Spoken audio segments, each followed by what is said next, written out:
भारत माता की भारत माता की छत्रपति शिवाजी महाराज की धर्मवीर छत्रपति संभाजी महाराज की जय भवानी जय जय जय जय जय भवानी जय जय जय जय जय शिवाजी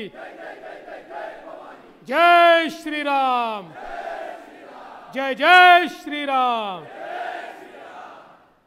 हिंदवी स्वराज्याचे सरसंस्थापक छत्रपती शिवरायांना मानाचा मुजरा करतो।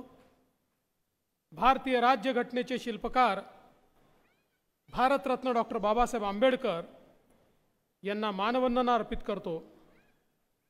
आजच्या आपल्या सभेमध्ये मंचावर उपस्थित असलेले या भागाचे रहिवासी आणि शिर्डीचे खासदार आणि पुन्हा जे शिर्डीचे खासदार म्हणून निवडून येणार आहेत असे सदाभाऊ लोखंडेजी, आपले लोकप्रिय आणि कार्यसम्राट आमदार मंगेश कुडाळकरजी, पराग अळवणीजी, सुषम सावंतजी, हर्षद अमीरजी, राजा चौगुलेजी, विवेक पवारजी, नरेश किणीजी, संजय जाधवजी, अमित शेलारजी, राजेश फुलवारियाजी, चंदन पाटेकरजी, भावनाताई पाटील, अमित मोरे, शालिनीताई सुर्वे, विनोद कांबळे, मंचावर उपस्थित सर्व मान्यवर, कोणाचं नाव सुटलं असेल तर नाव लिहिणाऱ्याची चूक आहे, माझी चूक नाही आहे, तरी देखील मी क्षमा मागतो। आणि या ठिकाणी विराट संख्येने उपस्थित असलेल्या सर्व माझ्या माता भगिनी आणि बंधूंनो, महाराष्ट्रामध्ये 4 चरणांच्या निवडणुका आता पूर्ण झालेल्या आहेत आणि शेवट हा 20 तारखेला होणार आहे। आणि शेवटच्या टप्प्यामध्ये मुंबईच्या निवडणुका या ठिकाणी आहेत। पहिल्यांदा तर मी तुम्हाला या ठिकाणी खुशखबरी देऊ इच्छितो की पहिल्या 4 चरणातच आपण महाविकास आघाडी आणि इंडिया आघाडीचा सुपडा साफ केला आहे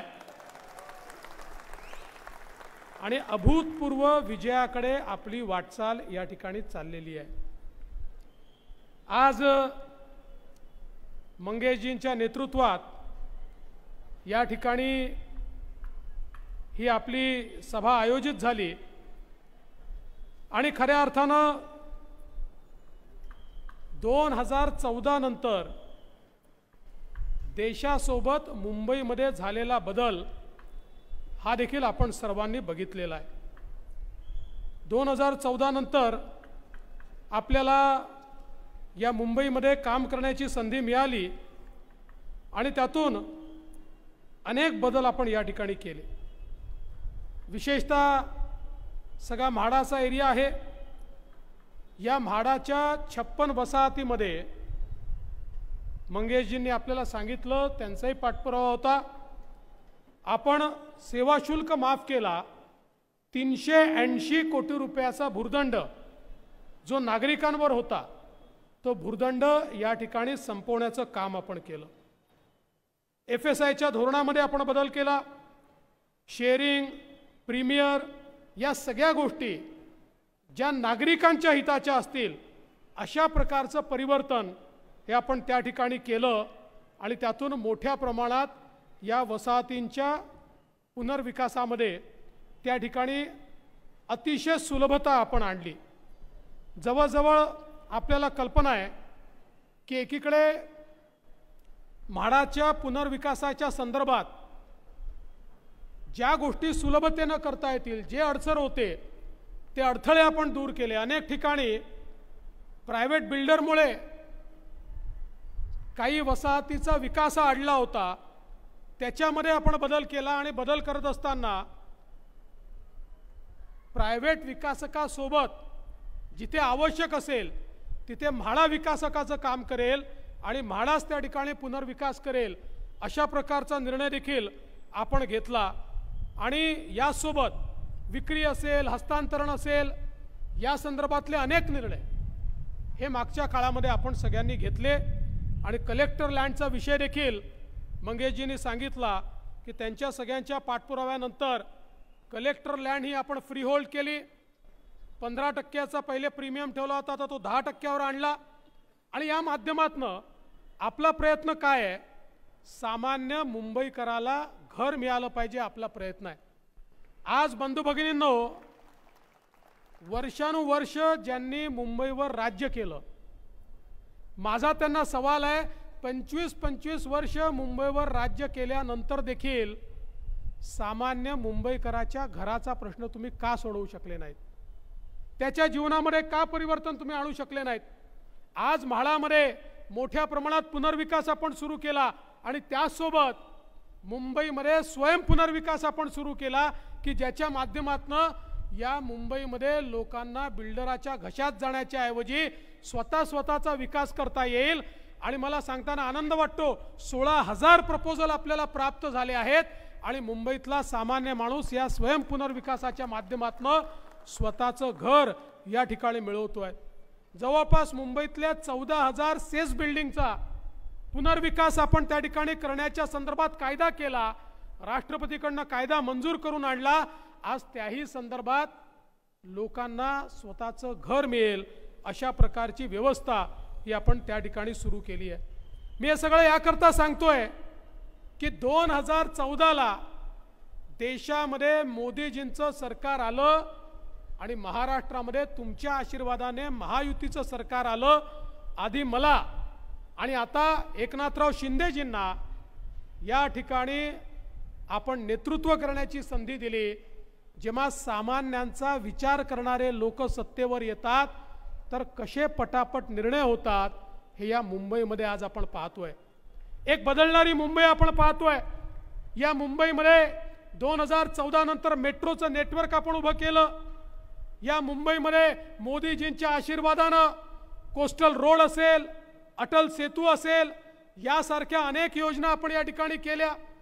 मुंबईमधलं सांडपाणी जे थेट समुद्रात जायचं, ज्याच्यावर प्रक्रिया होत नव्हती, त्या सांडपाण्यावर प्रक्रिया करण्याकरता आज मुंबईमध्ये 25,000 कोटी रुपयाच्या STPचं काम आपण सुरू केलं. या ठिकाणी मुंबईमध्ये सर्वसामान्यांच्या जीवनामध्ये कुठेतरी स्थिरता यावी या संदर्भात मोठ्या प्रमाणात कार्यक्रम या मुंबईमध्ये आपण केले. कारण मोदीजींचं सरकार आपल्या पाठीशी होतं आणि म्हणून हे परिवर्तन आज मुंबईमध्ये आपल्याला पाहायला मिळतंय. आणि म्हणून तुम्हाला हे सांगायला आलोय, ही साधी निवडणूक नाहीये, ही गल्लीची निवडणूक नाहीये, ही दिल्लीची निवडणूक आहे. या निवडणुकीमध्ये आपल्याला देशाचा प्रधानमंत्री निवडायचा आहे, देशाचा पंतप्रधान निवडायचा आहे. आपण पाहू शकतो या निवडणुकीमध्ये महाभारतासारखी स्थिती आपल्याला पाहायला मिळते आहे. एकीकडे आपल्याला पाहायला मिळत आहे पांडवांची सेना आहे, दुसरीकडे कौरवांची सेना आहे. पांडवांच्या सेनेसोबत देखील अनेक राजे आहेत, कौरवांच्या सेनेसोबत देखील अनेक राजे आहेत. बंधू भगिनींनो, आता 20 तारखेला आपल्याला फैसला करायचा आहे आणि हा फैसला शस्त्रास्त्रांनी करायचा नाही आहे. हा जो फैसला आपल्याला या ठिकाणी करायचा आहे तो सगळा फैसला आपल्याला खऱ्या अर्थानं आपल्या मतांच्या माध्यमातून करायचा आहे. एकीकडे विकास पुरुष असलेले आपले लाडके नेते विश्वगौरव नरेंद्र मोदीजी आहेत आणि मोदीजींच्या सोबत बाळासाहेबांचा विचार सांगणारे आणि श्रद्धेय बाळासाहेबांच्या विचारावर चालणाऱ्या एकनाथराव शिंदेजींची शिवसेना आहे, अजित पवारांची NCP आहे, राज ठाकरेंची मनसे आहे, आठवले साहेबांची रिपाई आहे, पिरिपा आहे, रयत क्रांती आहे, जनसुराज्य आहे, पांडवांची सेना सज्ज आहे. दुसरीकडे कोण आहे? दुसरीकडे राहुल गांधी आहेत. काय? मी नाही म्हटलं, तुम्ही म्हणताय. मी नाही म्हटलंय, तुम्ही म्हणताय. आणि त्यांच्यासोबत शरद पवार साहेब आहेत, उद्धव ठाकरे साहेब आहेत. 24 पक्षाची खिचडी त्यांनी मिळून तयार केली आहे. मी म्हटलं काय हरकत नाही, आमचं ठरलंय, आमचं सरकार येणार आहे, आमचे प्रधानमंत्री मोदीजी आहेत. तुम्ही एवढंच सांगा तुमचे नेते कोण आहेत, यदा कदाचित चुकून तुम्हाला जनतेने निवडून दिलं तर तुमचा प्रधानमंत्री पदाचा उमेदवार कोण आहे ते सांगूच शकत नाही. त्यांच्याकडे उमेदवारच नाही. मग सकाळी 9 वाजता जे पोपटलाल येतात ना, पोपटलालांना विचारलं, सांगा तुमचा उमेदवार कोण? ते म्हणाले खूप आहे आमच्याकडे. म्हणाले कोण ते तर सांगा, एक कोणीतरी सांगा. म्हणाले एक कशाला, आम्ही 5 वर्षात 5 पंतप्रधान बनवू. मी म्हटलं खूप चांगलं आहे, पण पहिला पंतप्रधान कसा बनवाल? मग माझ्या लक्षात आलं हे काय करणार आहे, एक मध्ये खुर्ची ठेवणार आहे.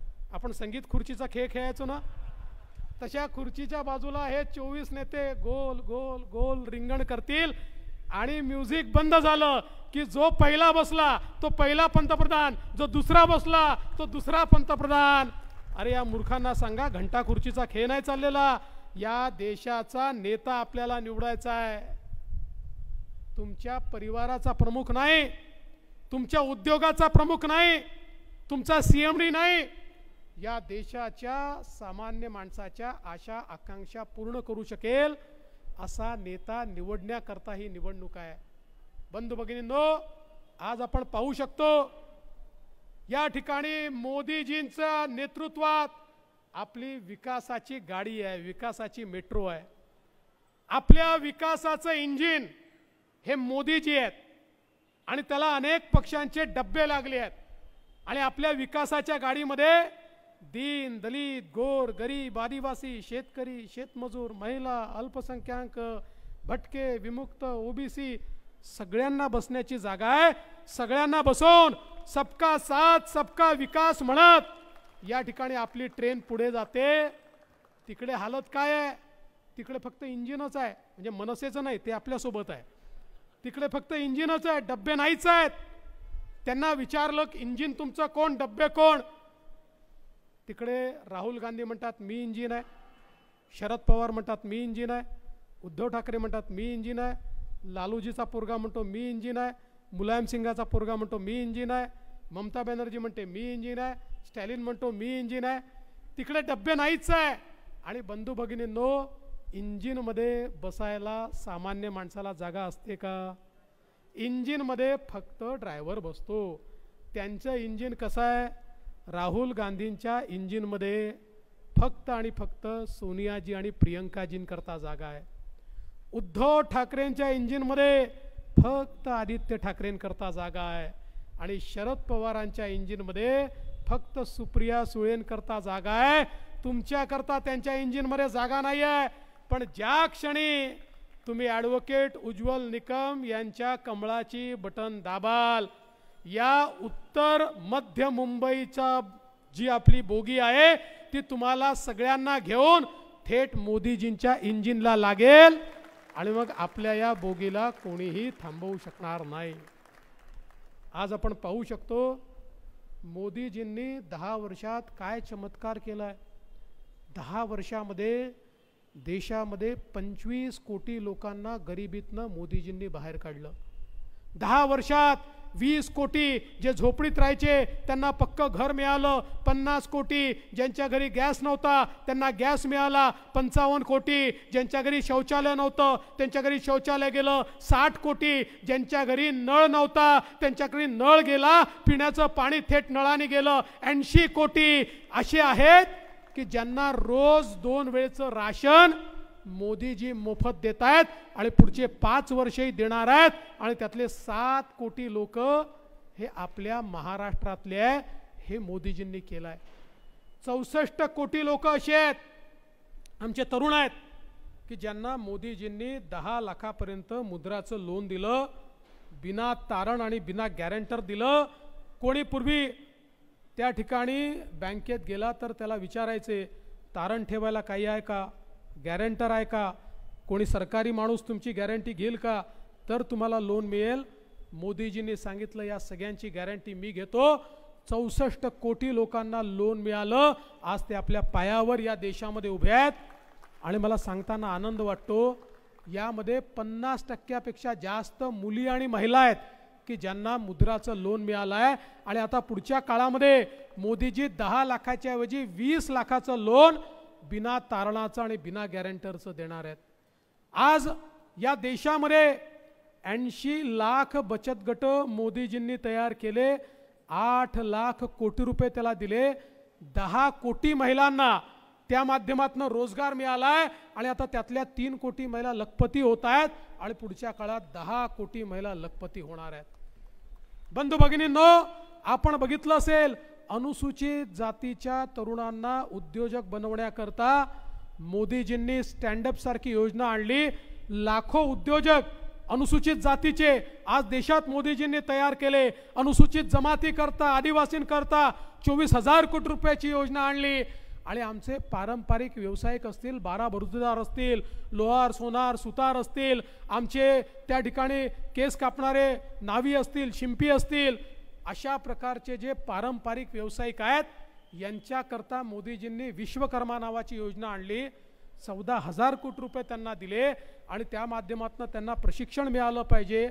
त्यांच्या धंद्यामध्ये आधुनिकता आणता आली पाहिजे, नवीन तंत्रज्ञान आलं पाहिजे, त्यांच्या पुढच्या पिढ्यांचं प्रशिक्षण मिळालं पाहिजे, त्यांना त्या ठिकाणी वित्त व्यवस्था मिळाली पाहिजे. म्हणून 14,000 कोटी रुपये मोदीजींनी दिले.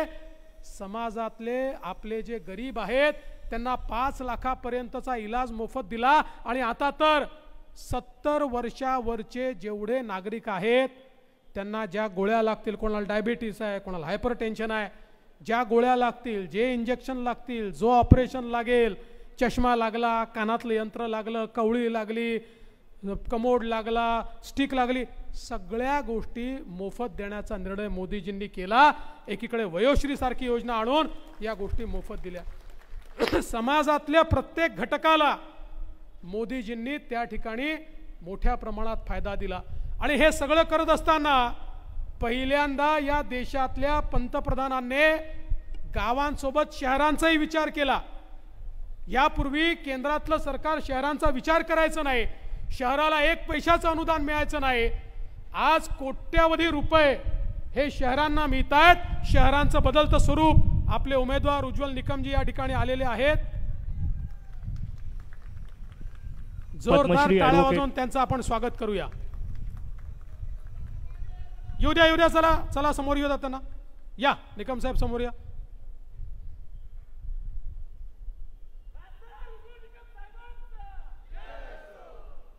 जोरदार टाळ्या वाजवून जनतेचे वकील असलेले उज्ज्वल निकम साहेब यांचा जोरदार स्वागत आपण सगळे करा. आणि म्हणून बंधू भगिनींनो, पहिल्यांदा केंद्रातल्या सरकारने शहरांचा विचार केला. शहरामध्ये सांडपाण्याची व्यवस्था, शहरामध्ये रस्त्यांची व्यवस्था, शहरामध्ये मेट्रो, शहरामध्ये इलेक्ट्रिक बसेस, शहरातलं ट्रान्सपोर्टेशन, घनकचऱ्याचं व्यवस्थापन, या प्रत्येक गोष्टीकरता केंद्र सरकारने मोठ्या प्रमाणात पैसा दिला. आज माझा सवाल आहे, मुंबईचा 14 ते 24 बदललेला चेहरा आपण बघितला, हा चेहरा पूर्वी का बदलू शकला नाही? काही लोकांना मुंबईची महानगरपालिका म्हणजे सोन्याचं अंड देणारी कोंबडी वाटत होती आणि म्हणून त्यांनी कधीच मुंबईचा विचार केला नाही. दरवर्षी तेच रस्ते बनवायचे, त्याच्यावरच डांबर टाकायचं, अशा प्रकारे हजारो कोटी रुपये या ठिकाणी वाया गेले. पण मुंबई नेहमीच खड्डेयुक्त राहिली.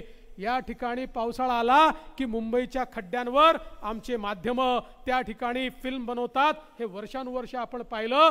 पहिल्यांदा आमचे एकनाथराव शिंदेजी आल्यानंतर या ठिकाणी महानगरपालिकेला आम्ही निर्णय घ्यायला लावला आणि सांगितलं आता डांबरी रस्ते बनणार नाही, सगळे कॉन्क्रीटचे रस्ते बनतील.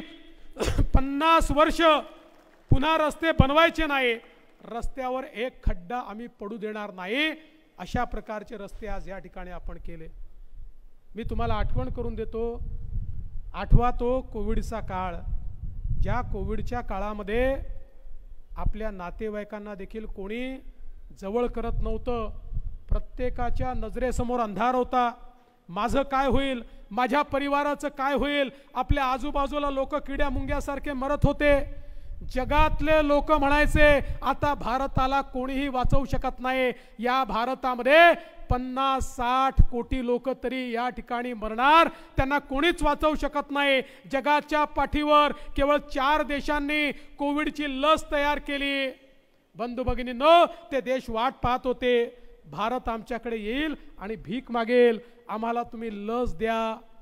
पण आपल्या पंतप्रधानांना माहिती होतं त्या देशांकडे जाऊन लस मागितली तरी ते सांगणार आहेत हो तुम्हाला देतो, आधी आमच्या लोकांना लस लावतो आणि मग तुम्हाला लस देतो.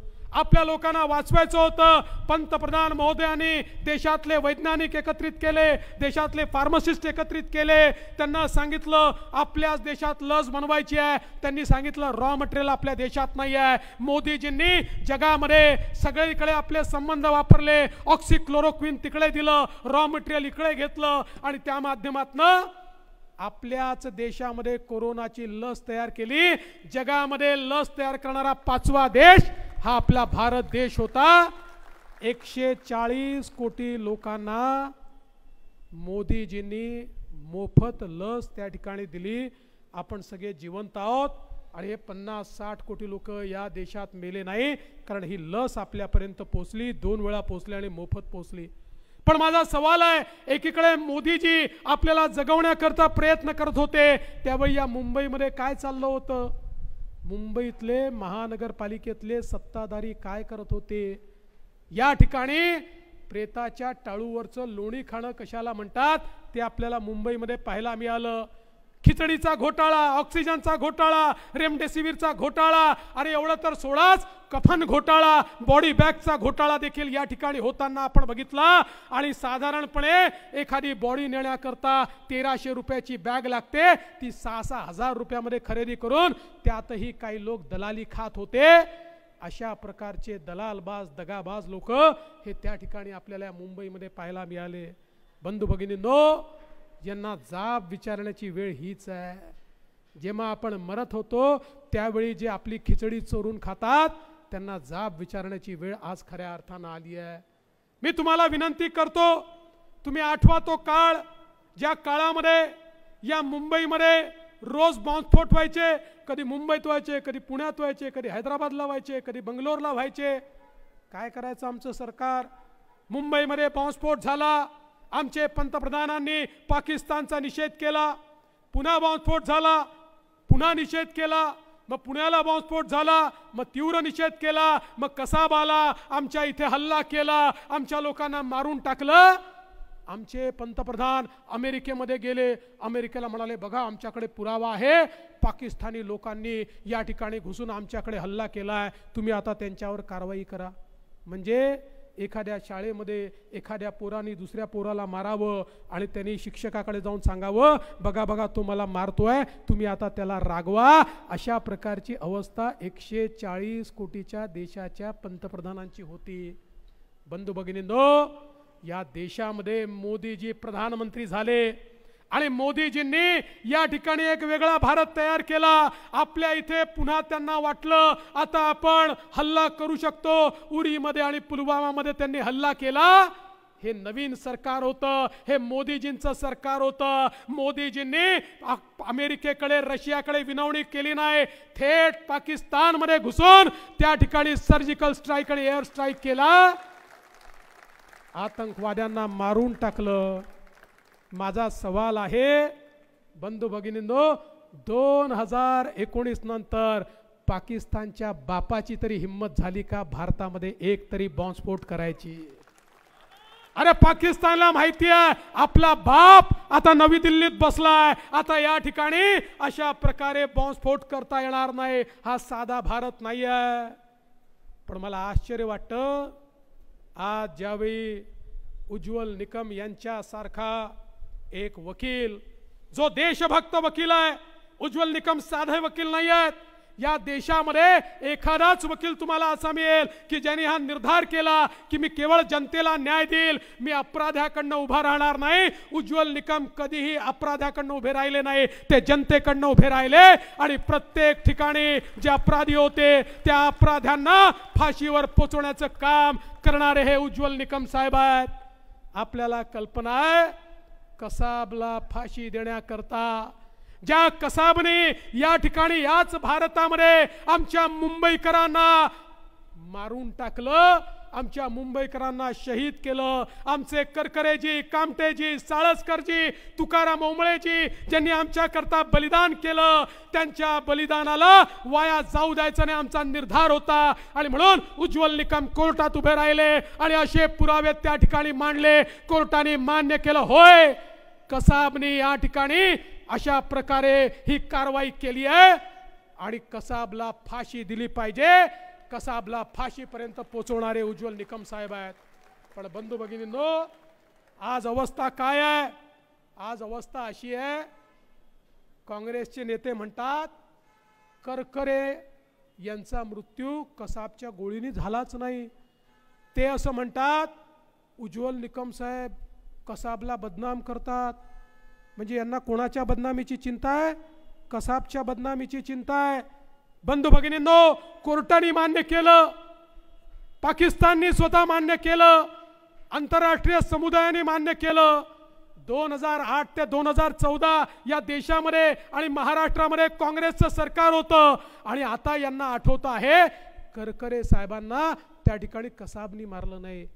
अरे नालायकांनो, राजकारण करायचं तेवढं करा, पण किमान शहीदांवर तर प्रश्नचिन्ह लावू नका. ज्यांनी तुमच्याकरता बलिदान दिलं त्यांना अपमानित करण्याचं काम या ठिकाणी होत आहे. अरे उज्ज्वल निकम साहेबांचं मी अभिनंदन करेन.